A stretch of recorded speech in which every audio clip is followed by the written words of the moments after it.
नाज़रीन अस्सलाम वालेकुम, मैं हूँ इमरान वसीम। नाज़िर, बानी तहरीक इंसाफ इमरान ख़ान के साथी ने रेड लाइन को कैसे क्रॉस किया है, ये क्या मामला है, एक तो इसकी डिटेल व्लॉग में आप नाज़रीन के साथ हम शेयर करने जा रहे हैं। इसके अलावा आपको ये बताएंगे कि परसों रात से जो शेर अफजल मरवत साहब ने एक कंट्रोवर्सी को जन्म दिया कि सुन्नी इत्तेहाद कौंसिल के साथ हमारा इत्तेहाद करना गलती थी, इस कंट्रोवर्सी को लेके, मरवत के स्टेटमेंट को लेके जो तहरीक इंसाफ में इख्तलाफात सामने आए हैं, उन इख्तलाफात के हवाले से 3 रहनुमाओं के 3 बड़े नामों को शॉर्टलिस्ट किया गया है और उन्हें ज़िम्मेदार करार दिया जा रहा है। वो 3 नाम कौन से हैं और कैसे शॉर्टलिस्ट किए गए हैं, इस हवाले से भी आप नाज़रीन के साथ व्लॉग में तफसीलात शेयर करने जा रहे हैं। शेर अफजल मरवत ने अज़हर मशवानी को क्यों खरी खरी सुनाई हैं। अज़हर मशवानी तो मरवत साहब से बहुत पहले से, सालों से पाकिस्तान तहरीक इंसाफ का हिस्सा हैं, लेकिन मरवत साहब ने जो अज़हर मशवानी साहब हैं उनको खरी खरी सुना दी। मामला क्या है, दोनों के बीच में क्या चल रहा है, इस पर भी आप नाज़रीन के साथ हम बात करेंगे और कुछ और ख़बरें भी हैं, उनकी डिटेल भी आपकी खिदमत में पेश करेंगे। एक एंकर की वीडियो आई है, उस वीडियो ने एक नई कंट्रोवर्सी को, जैसा कि मैंने थंबनेल पे लिखा कि एक नया कट्टा खोल दिया है, उस पर भी आप नाज़रीन के साथ बात भी करेंगे। वो चंद सेकंड की वीडियो है, वो आप नाज़रीन को दिखाएंगे भी। लेकिन प्रोग्राम का आगाज़ करने से पहले आप उन दोस्तों से दरख्वास्त करेंगे जिनकी तरफ से अभी तक हमारे चैनल को सब्सक्राइब नहीं किया गया, वो चैनल को सब्सक्राइब कर लें, बेल आइकॉन का बटन प्रेस करें और वीडियो अगर आपको पसंद आती है तो आपने इसे शेयर भी करना है और ख़ुद लाइक भी करना है। तो पहली खबर से नाज़रीन गुफ्तगू का आगाज़ करते हैं। आज अदालती महाज पर एक बड़े अहम केस की समाअत होने जा रही है। सहाफ़ी असद तूर का केस है। कल इस्लामाबाद हाई कोर्ट में उनके ख़िलाफ़ जो मुकदमा दर्ज किया गया है उसकी क्वाशमेंट और असद तूर की ज़मानत के हवाले से केस की समाअत थी, लेकिन चीफ जस्टिस आमिर फ़ारूक साहब ने कहा कि कानून में ऐसा रास्ता मौजूद नहीं कि मैं इसमें कोई ऐसा ऑर्डर कर सकूं जिसका फ़ौरी तौर पे असद तूर को फ़ायदा मिल सके। लेकिन ईमान मिज़ारी और उनके साथ जो अली हादी थे, उनकी तरफ से ये इस्तदा अदालत से की गई कि आप एटलीस्ट इतना कर दें कि जो नीचे ट्रायल कोर्ट है जहाँ पे असद तूर का केस चल रहा है, उनको डायरेक्शन दे दें कि वो इस केस को जल्द डिस्पोज ऑफ कर दें, ज़मानत का जल्द फैसला कर दें। तो वो इस्तदा चीफ जस्टिस आमिर फ़ारूक साहब ने एक्सेप्ट की और आज के दिन के लिए ये मुकदमा ज़मानत की दरख्वास्त पर समाअत करने का हुक्म दिया गया। तो आज जज हुमायूं दिलावर साहब जो हैं असद तूर की दरख्वास्त ज़मानत पे समाअत करेंगे। FIA के तफ्तीशी को, जैसे कि ऑलरेडी अदालत ने हुक्म दे रखा है कि इस केस का रिकॉर्ड पेश करें। असद तूर की लीगल टीम ज़मानत की दरख्वास्त पर अपने दलाइल दे चुकी है, कंक्लूड कर चुकी है। आज FIA के प्रोसिक्यूटर ने अपने दलाइल देने हैं और फिर असद तूर की दरख्वास्त ज़मानत का जज हुमायूं दिलावर साहब फैसला करेंगे। तो एक तो नाज़रीन इस केस के हवाले से कोई बड़ी ख़बर जो है, बड़ी हैपनिंग होने का इम्कान है ट्रायल कोर्ट में असद तूर की ज़मानत के हवाले से। इसके अलावा नाज़रीन, जो मैंने थंबनेल पे जिक्र किया कि लो जी एंकर की वीडियो ने नया कट्टा खोल दिया, ये नाज़रीन आप वीडियो सुने, मैं यहाँ पे रख के आपको सुनाऊँगा और फिर इसके ऊपर मुख्तसर सा तबसरा भी करेंगे। ये नाज़रीन आप सुने, ये वीडियो नाज़रीन मेरे पास यहाँ पे ये आ गई, 54 सेकंड की है। मेरी जो रिक्वेस्ट और अपील होगी हिंदुस्तान की मिनिस्ट्री ऑफ एक्सटर्नल अफेयर से और मोदी सरकार से कि आप पाकिस्तान के अंदर एक इलीगल, गैर कानूनी, अनकॉन्स्टिट्यूशनल, चोरी की, मिलिट्री इस्टेब्लिशमेंट की बनाई हुई हुकूमत के साथ आप डील ना करें टूवर्ड्स फ्यूचर, बिकॉज ये डील बड़ी प्रॉब्लमैटिक होगी। ये कश्मीर का जो मसला था पिछले 75 साल का, ये उससे ज्यादा गंदी डील होगी, उससे ज्यादा प्रॉब्लमैटिक डील होगी।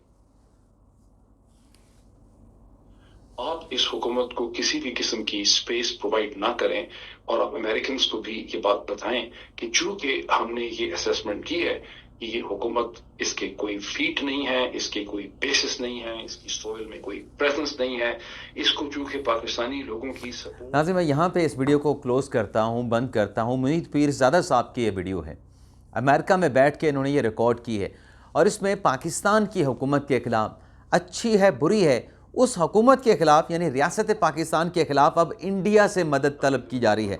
यानी वो इंडिया जिसके बारे में आप ये देखें कि पाकिस्तान तहरीक इंसाफ के वोटर हो गए, सपोर्टर हो गए, चाहने वाले हो गए, या वो सहाफ़ी जो PTI की तरफ टिल्ट रखते हैं, वो कभी कहा करते थे कि मोदी का जो यार है वो गद्दार है, गद्दार है। और आज उसी पीटीआई के जो वोटर सपोर्टर हैं वो क्या कह रहे हैं, वो ये कह रहे हैं कि इस हुकूमत के ख़िलाफ़, जो कि शहबाज शरीफ की हुकूमत है, पीपल्स पार्टी की हुकूमत है, नून लीग की हुकूमत है, इंडिया से मदद मांगी जाए और इंडिया अमेरिका से कहे कि आप पाकिस्तान की हुकूमत को तस्लीम ना करें, आप पाकिस्तान की हुकूमत को सपोर्ट ना करें। अब नाज़रीन आप ये देखें कि ये जो मोहित पीरज़ादा साहब कह रहे हैं, ये क्या इसी तरह के जो बाकी इनके सोच और ख्यालात वाले लोग हैं इलेक्शन से पहले या इलेक्शन के बाद क्या कहा करते थे कि इनको तो अमेरिका का आशीर्वाद हासिल है, ये अमेरिका की हुकूमत है। तो अब इंडिया की सपोर्ट के साथ अमेरिका को ये कहना कि आप इमरान अपने हुकूमत को सपोर्ट ना करें, तो इसमें आपको तजाद नहीं नज़र आता कि किस लेवल तक ये गए हैं पाकिस्तान के ख़िलाफ़, किस लेवल तक गए हैं ये सियासी मुखालफिन के ख़िलाफ़। मेरे ख्याल से सियासत में आपने जो दीगर ओपोनेंट हैं पाकिस्तान तहरीक इंसाफ के, उनको इस हद तक जाता नहीं देखा होगा। और ये नाज़रीन सिर्फ एक वाक़या नहीं, आज जो कौमी असम्बली में गुज़िश्ता रोज़ जो वाक़या पेश आया, गज़ा के हवाले से जो करारदाद पेश की गई, उस पर क्या हुआ, जब उस पर वोटिंग के लिए स्पीकर साहब ने कहा तो तहरीक इंसाफ के लोगों ने कहा कि नहीं, हम इस करारदाद को मंजूर नहीं करते। तो उस पर भी आप देख लें कि कौन लोग हैं, ये क्या चाहते हैं, किस हद तक जाते हैं। और सिर्फ ये नहीं नाज़रीन, शहबाज गिल साहब जिनके खिलाफ यहाँ पर फ़ौज के ख़िलाफ़ बगावत पर उकसाने का, इदारों में बगावत पर उकसाने का मुकदमा दर्ज हुआ था, उनका वो स्टेटमेंट जिसमें रैंक और फाइल की बात कर रहे थे कि नीचे तो हमारी बड़ी सपोर्ट है लेकिन ऊपर हमें सपोर्ट हासिल नहीं, लेकिन नीचे वाले ऊपर वालों के ख़िलाफ़ बगावत कर दें। तो अब शहबाज गिल साहब अमेरिका पहुँच चुके हैं और अमेरिका जाके वहाँ पर कौमी सलामती के इदारों के ख़िलाफ़ फिर वहाँ पर मज़ीद जो है वहाँ पर मुखालफत के बीज बो रहे हैं, उनके ख़िलाफ़ बयानात दे रहे हैं। तो इसको नाज़रीन क्या कहा जाए, जिस किस्म की हरकतें आप IMF को लेटर लिखते हैं, आपकी पार्टी के लोग जो है यूरोपीय यूनियन को कहते हैं कि आप GSP+ का जो स्टेटस है वह पाकिस्तान से वापस ले लें, ये चाहते क्या है पाकिस्तान के साथ। नाज़रीन मैं सवाल उठा रहा हूँ, इसका फ़ैसला आपने करना है। क्या कोई इस लेवल तक जा सकता है? आपके हुकूमत के साथ 100 इख्तलाफात सही, आपके इदारों के साथ 100 इख्तलाफात सही, लेकिन आप उसका बदला पाकिस्तान से 25 करोड़ आवाम से नहीं ले सकते, आप उसका बदला रियासत पाकिस्तान से नहीं ले सकते।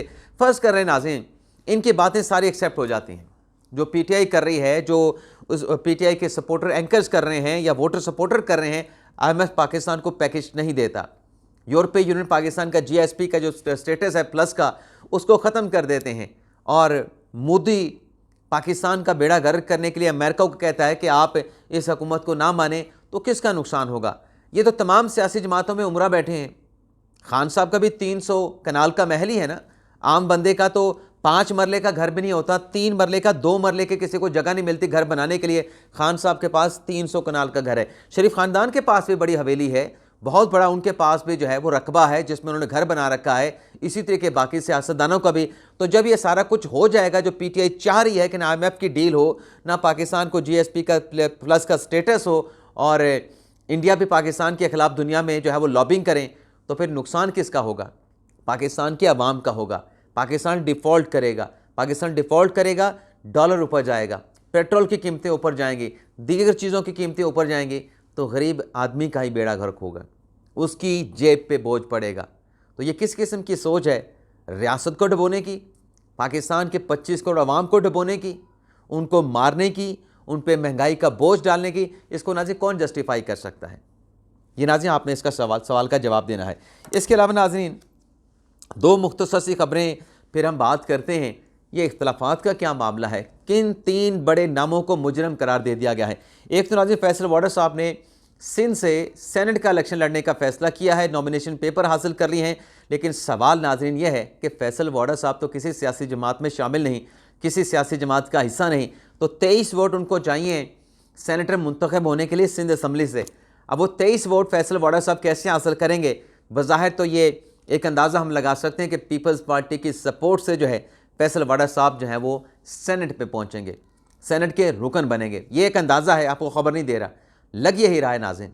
इसके अलावा नाज़रीन हमज़ा शहबाज शरीफ के ख़िलाफ़ जो कि NA 118 से कामयाब हुए थे लाहौर से, तो उनके खिलाफ इलेक्शन कमीशन में आलिया हमज़ा साहब ने पटिशन दायर की थी, लेकिन इलेक्शन कमीशन ने हमज़ा के खिलाफ आलिया हमज़ा की पटिशन को खारिज कर दिया और ये कहा कि इस मामले में थारो इंक्वायरी की शहादतें रिकॉर्ड करने की ज़रूरत है। आलिया हमज़ा अगर चाहें तो इलेक्शन ट्रिब्यूनल से रजू कर सकती हैं, लेकिन हमज़ा शहबाज शरीफ के ख़िलाफ़ आलिया हमज़ा साहबा की जो दरख्वास्त थी वो इलेक्शन कमीशन ने रद्द कर दी है। अब आ जाते हैं नाज़रीन कि बल्ले के निशान को लेके और बाकी मामलात को लेके तहरीक इंसाफ में क्या इख्तलाफात चल रहे हैं। एक तो नाज़रीन जो बल्ले का निशान है उस पर असद कैसर साहब का स्टेटमेंट सामने आया है कि हम कानूनी माहिरीन से मुशावरत कर रहे हैं। वो ये कह रहे हैं कि हम ये चाहते हैं कि इलेक्शन कमीशन हमें बल्ले का निशान वापस कर दे तो सुन्नी इत्तेहाद कौंसिल और पाकिस्तान तहरीक इंसाफ आपस में मर्ज हो जाएंगे, आपस में जो है वो जम हो जाएंगे। तो इससे हमारा जो मसला है बल्ले के निशान का वो भी हल हो जाएगा, जमात पाकिस्तान तहरीक इंसाफ की वापस आ जाएगी, जो आज़ाद उम्मीदवार हैं वो सुन्नी इत्तेहाद कौंसिल के नहीं, वो पाकिस्तान तहरीक इंसाफ के कहलाएंगे। लेकिन जब उनसे सवाल हुआ कि क्या ये कानूनी तौर पर कानून में इस बात की गुंजाइश मौजूद है, तो असद कैसर साहब ने कहा कि इस हवाले से हम अपने कानूनी माहिरीन से मुशावरत कर रहे हैं। तो ये नाज़रीन वही कानूनी माहिरीन हैं जिन्होंने मखसूस नशिस्तों के हवाले से सुन्नी इत्तेहाद कौंसिल के साथ इत्तेहाद करने का जो है वो मशवरा दिया था। तो कल जो अपने शेर अफजल मरवत साहब से वो ये कह रहे थे कि हमारी गलती थी, हमारा इत्तेहाद तो हो चुका था मुत्तहिदा मजलिस वहदतुल मुस्लिमीन के साथ, उनकी मखसूस नशिस्तों की फ़हरिस्त भी इलेक्शन कमीशन में जमा थी, हमने तमाम चीज़ें तय कर ली थी, तमाम जो TORs थे वो तय हो चुके थे, लेकिन फिर अचानक से वो बात ख़त्म हो गई, ये मामला ड्रॉप हो गया और फिर सुन्नी इत्तेहाद कौंसिल के साथ जो है वो लिहाक किया गया। तो ये हमारी गलती थी, हमारी फौज गलती थी। तो ये जो एक नया कंट्रोवर्सी को जन्म दिया जनाब मरवत साहब ने, इस पर साहबजादा हामिद रज़ा साहब जो कि सुन्नी इत्तेहाद कौंसिल के सरबराह हैं, उनकी तरफ से बड़ा सख्त स्टेटमेंट आया है। यूँ कहें कि शेर अफजल मरवत के स्टेटमेंट के बाद साहबजादा हामिद रज़ा साहब जो है वो पट पड़े हैं। वो ये कहते हैं कि इत्तेहाद करने का फ़ैसला हमारा नहीं, ये इमरान खान का था, पाकिस्तान तहरीक इंसाफ का था। हमारी तरफ से तहरीक इंसाफ को कोई दरख्वास्त नहीं दी गई थी कि आप हमारे साथ इल्हाक करें, आप हमारे साथ इत्तेहाद करें, आप अपने आज़ाद अरकान को हमारी पार्टी में शामिल करें। हमने ऐसी कोई ऑफ़र नहीं की थी। ये प्योरली फ़ैसला जो है वो पाकिस्तान तहरीक इंसाफ और बानी तहरीक इंसाफ इमरान खान का था। लेकिन साथ में उन्होंने ये भी कहा कि इंतखाबी निशान से लेके मखसूस नशिस्तों तक, अब यहाँ पे गौर करना है कि साहबजादा हामिद रज़ा साहब क्या कह रहे हैं कि इंतखाबी निशान और मखसूस नशिस्तों से लेके मेरे पास बताने के लिए बहुत कुछ है, अगर मैंने बता दिया तो शक्ल दिखाने के लोग लायक नहीं रहेंगे। यानी यहाँ पे हामिद रज़ा साहब जो PTI के लोग इस डील को गलती करार दे रहे हैं, उनको शट अप कॉल दे रहे हैं कि आप खामोशी अख्तियार करें, अपनी ज़बान को बंद करें। अगर आप मीडिया पे जाके इस किस्म के स्टेटमेंट देंगे तो फिर जब हम अपनी ज़बान खोलेंगे इंतखाबी निशान के हवाले से, मखसूस नशिस्तों के हवाले से, तो फिर आपको मुँह दिखाने के लिए जगह नहीं मिलेगी। साहबजादा साहब ये कहते हैं हामिद रज़ा साहब कि मेरी कमिटमेंट इमरान खान के साथ है, इमरान खान के साथ हमेशा हैं और इमरान खान का मैं बुरा नहीं सोच सकता।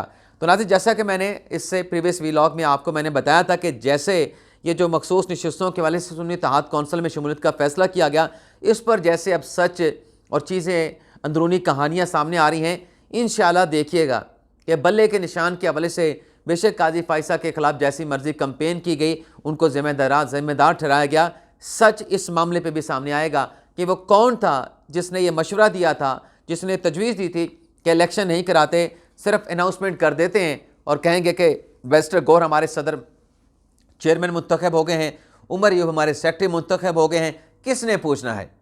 तो ये जिसने भी मशवरा दिया था इस किस्म का भोंडा और बोगस इलेक्शन कराने का, ये तमाम चीज़ें नाज़रीन आप देखिएगा, इंशाअल्लाह सच सामने आएगा, ये तमाम चीज़ें बेनकाब होंगी, रिवील होंगी। अब नाज़रीन, साहबजादा साहब ने, हामिद रज़ा साहब ने अपने स्टेटमेंट तो दे दिया, लेकिन दूसरी तरफ अली ज़फ़र साहब ने शेर अफजल मरवत साहब की हमायत कर दी है। अली ज़फ़र साहब ने कहा कि जो अपने मरवत साहब कह रहे हैं बिल्कुल दुरुस्त है, फ़ैसला इत्तेहाद का MWM के साथ हुआ था और फिर इमरान खान के साथ किसी की मुलाकात हुई और यह फ़ैसला तब्दील कर दिया गया। ये हमारी गलती थी, ये मिसकम्युनिकेशन कहाँ पे हुई, इत्तेहाद जो गलती से सुन्नी इत्तेहाद कौंसिल के साथ हुआ, इस पर नज़रसानी होनी चाहिए। अब क्या कह रहे हैं नाज़रीन अली ज़फ़र साहब, वो ये कह रहे हैं कि हम तो इमरान खान साहब के साथ MWM में शमूलियत का फ़ैसला करके आए थे, बातचीत तय करके आए थे, लेकिन बाद में किसी और की मुलाकात हुई, उसमें फ़ैसला तब्दील हुआ। तो फिर बताएं ना अली ज़फ़र साहब के बाद में किसकी मुलाकात हुई इमरान खान के साथ, या इमरान खान साहब बताएं, क्योंकि इमरान खान साहब तो ये कहते हैं, अली ज़फ़र साहब के मुताबिक कि खान साहब कहते हैं कि मैंने मजलिस वहदतुल मुस्लिमीन के साथ इत्तेहाद के फ़ैसले को तब्दील नहीं किया था। तो फिर किसने तब्दील किया था? कौन इतना पाकिस्तान तहरीक इंसाफ में बाअसर है कि आपने MWM के साथ जाने का फ़ैसला किया, लेकिन उसने कहा नहीं, हमने सुन्नी इत्तेहाद कौंसिल के साथ जाना है, तो ये तहरीक इंसाफ को बताना पड़ेगा। और तहरीक इंसाफ ये क्यों नहीं बता रही, ये नाज़रीन बड़ा अहम सवाल है।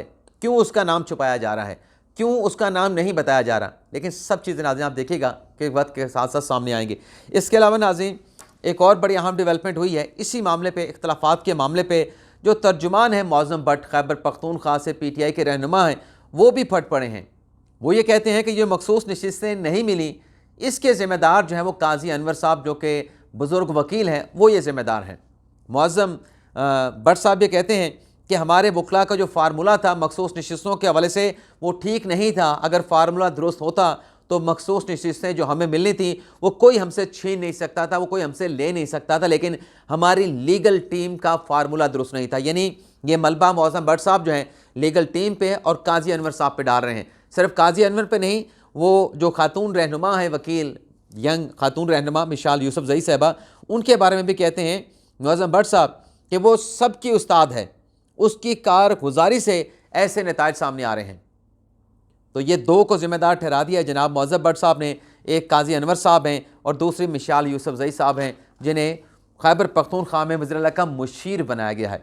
तो यहाँ पे नाज़रीन बात ख़त्म नहीं होती, आगे बात जा रही है। आगे बात ऐसे जा रही है कि शेर अफजल मरवत साहब ने भी इस सारी कहानी में, इस सारी कंट्रोवर्सी में एक ट्वीट किया है। उस ट्वीट में नाज़रीन मरवत साहब ये कहते हैं, अब ये भी नाज़रीन आप सुन लें, मैं नहीं कह रहा, ये शेर अफजल मरवत साहब कह रहे हैं, सुनिएगा नाज़रीन। कहाँ गया, एक मिनट नाज़रीन। मैं अपने तमाम मुखालफिन बशमूल गद्दारों की जोड़ी अरसलान बलोच और उनके सरपरस्तों को बताना चाहता हूँ। अब ये गद्दारों की जोड़ी कौन है, फिर नाम ले लें जब आप इतना सख्त ट्वीट कर रहे हैं मरवत साहब। और अपने मुखालफिन को बताना चाहता हूँ कि मैं आपकी मेरे खिलाफ मुहिम से मुतासिर नहीं हूँ। यानी मरवत साहब कह रहे हैं कि आप जो सोशल मीडिया पे जो मेरे मुखालफिन हैं, जो गद्दार हैं, अरसलान बलोच हैं, और अरसलान बलोच के जो सरपरस्त हैं, जो मेरे खिलाफ आप कंपेन चला रहे हैं, उस हवाले से मैं आपके साथ मुतमिन नहीं हूँ। वो ये कहते हैं मरवत साहब कि मैं आपको ये वैश्याना, यानी ये जो आप मेरे खिलाफ कंपेन चला रहे हैं, साथ करते हुए देखना चाहता हूँ। यानी बड़ी आप इसको मजबूती के साथ लेके चलें। अरसलान के सरपरस्तों में से एक ये दावा करके अपने ओहदे की तारीफ़ कर रहा है कि वो सेनेट का उम्मीदवार था। यहाँ पे वो अज़हर मुशवानी की बात कर रहे हैं जनाब शेर अफजल मरवत साहब कि एक ऐसा भी है जो ये कहता है, अरसलान के सरपरस्तों में से एक जो ये दावा करके अपने ओहदे की तारीफ़ कर रहा है कि वो सेनेट के उम्मीदवार था और मैंने उसका नाम ड्रॉप कर दिया। वो चपड़ासी की नौकरी के काबिल भी नहीं है। अज़हर मुशवानी के बारे में मेरा अंदाज़ा है कि उन्हें टारगेट करके कह रहे हैं कि वो चपड़ासी की नौकरी के काबिल भी नहीं है। उसे अपनी मौजूदा मीडिया पोजीशन की गैरत से हिफाजत करनी चाहिए। कहीं उनकी मतलब ये है कि वो अपनी मीडिया की पोजीशन से ना हाथ धो बैठे, उसकी हिफाजत करे। फिर वो कहते हैं कि अगर मेरे खिलाफ 1000 पोस्टों का टारगेट पूरा कर सके, यानी ये जो मेरे खिलाफ सोशल मीडिया पे पोस्टिंग की जा रही हैं, मेरे खिलाफ कंपेन प्रोपेगेंडा किया जा रहा है, जब 10,000 पोस्टें मेरे खिलाफ करने का टारगेट ये पूरा कर लेंगे तो मैं अपने मुखालफिन को थपकी दूंगा, शाबाश दूंगा। मरवत साहब यहाँ तक गए हैं कि मेरे खिलाफ करो जितनी आपने पोस्टें करनी है, आप मेरा बाल भी बाका नहीं कर सकते, आप मेरा कुछ बिगाड़ भी नहीं सकते, लेकिन जब आप 10,000 पोस्टों को क्रॉस कर लेंगे मैं आपको शाबाश दूंगा, मैं आपको अप्रिशिएट करूंगा। और फिर वो कहते हैं कि मैं 1 माह के बाद आपकी कारकर्दगी का जायज़ा भी लूँगा, रिव्यू करूँगा आपकी परफॉर्मेंस का। तो यहाँ तक नाज़रीन तहरीक इंसाफ में इख्तलाफात पहुँच चुके हैं कि एक दूसरे को नाम लिए बगैर जो है वो ज़िम्मेदार या मुल्ज़म करार दिया जा रहा है। तो पहले जहाँ पे मिशाल यूसुफजई को और काजी अनवर साहब को ज़िम्मेदार करार दिया गया मखसूस नशिस्तों के हवाले से, यहाँ पे शेर अफजल मरवत साहब ने इख्तलाफात के हवाले से, तहरीक इंसाफ में प्रोपेगेंडा और कंपेन के हवाले से अज़हर मुशवानी साहब को ज़िम्मेदार करार दिया है। तो देख लें नाज़रीन मामला कहाँ पे जा रहे हैं, लेकिन देखना ही होगा कि इसका इख्तिताम कहाँ पे होता है। इजाज़त चाहते हैं नाज़रीन, अल्लाह हाफ़िज़।